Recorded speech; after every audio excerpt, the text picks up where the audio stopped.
The starship Elysium drifted silently through the void, its hull scarred from countless battles. Inside, the air was thick with the scent of antiseptic and the faint hum of machinery. In a medical bay, a lone figure worked tirelessly. Her name was Kaelith, the last of the Ael'theri, a race of healers revered across the galaxy for their ability to mend even the most grievous wounds with nothing but their touch. But Kaelith was different.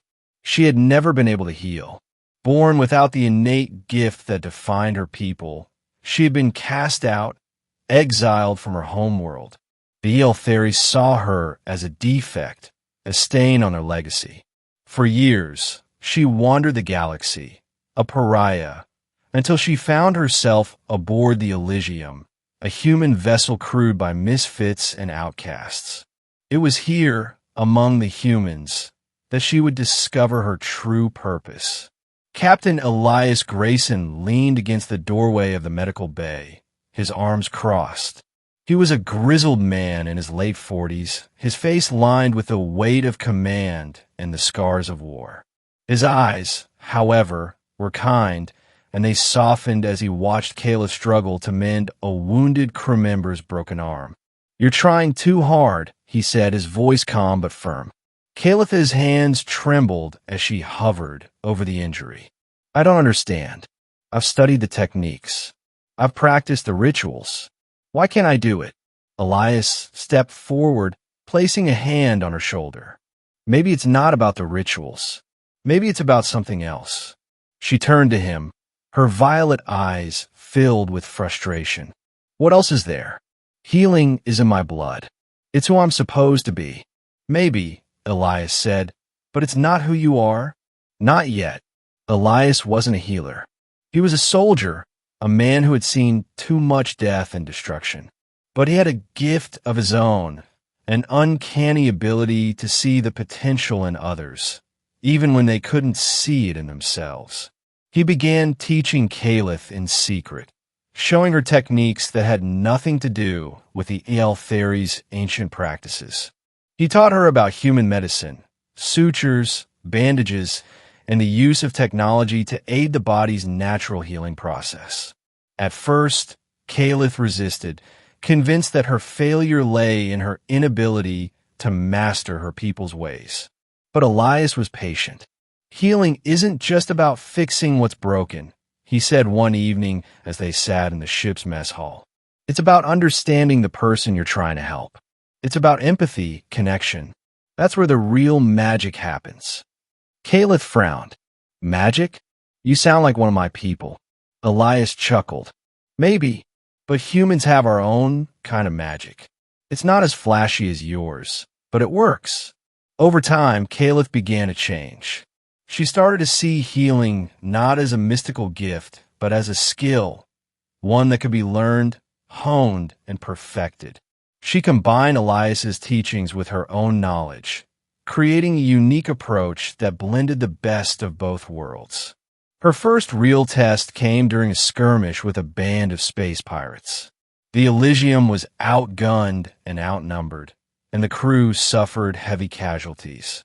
Kaelith worked tirelessly, using everything she had learned to save as many lives as possible. One crew member, a young engineer named Jax, was on the brink of death. His injuries were severe: internal bleeding, a punctured lung, and a shattered leg. Kaelith knew that traditional Ael'theri healing wouldn't be enough, so she improvised. Using a combination of human surgical techniques and her own innate understanding of the body's energy flow, she managed to stabilize Jax. It wasn't perfect, his leg would never be the same, but he would live. When Elias found her afterward, she was slumped against the wall, exhausted but triumphant. "I did it," she whispered.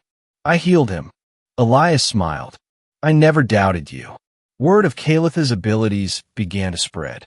The crew of the Elysium spoke of her in reverent tones, calling her a miracle worker. But Kaelith knew the truth. She wasn't a miracle worker. She was a student, a healer who had learned to see beyond the limitations of her own people's teachings. Her newfound confidence was put to the ultimate test when the Elysium received a distress signal from a nearby colony. A deadly virus was sweeping through the population, and the colonists were dying by the hundreds. Kaelith insisted on going. "This is what I was meant to do," she told Elias. "This is why you taught me." Elias hesitated. The virus was highly contagious, and there was no guarantee they could find a cure in time. But he saw the determination in Kaelith's eyes and knew he couldn't stop her. "Just be careful," he said. The colony was a nightmare. Bodies lined the streets, and the air was thick with the stench of death. Kaelith worked tirelessly, moving from patient to patient, using her unique blend of human and Ael'theri techniques to ease their suffering. But the virus was relentless. Desperate, Kaelith turned to the colony's medical archives, searching for any clue that could help her develop a cure. It was there that she made a startling discovery. The virus wasn't natural. It had been engineered, designed to target the Ael'theri's healing abilities. Someone had created a weapon meant to wipe out her people. Kaelith's heart raced as she realized the implications. If the virus spread beyond the colony, it could reach her homeworld, decimating what remained of the Ael'theri. She had to stop it. Working around the clock, Kaelith developed a counteragent using her own DNA as a template. It was a risky move, one that could kill her, but she had no other choice. As she injected herself with the experimental cure, she felt a surge of energy unlike anything she had ever experienced. Her body burned with power, and for the first time in her life, she felt the true potential of her Ael'theri heritage. The virus was no match for her. When Kaelith emerged from the colony's medical lab, she was transformed. Her skin glowed with an otherworldly light, and her eyes shone with newfound strength. The colonists stared in awe as she moved among them, healing their wounds with a single touch. Elias watched from a distance, a proud smile on his face. "You did it," he said when she finally reached him.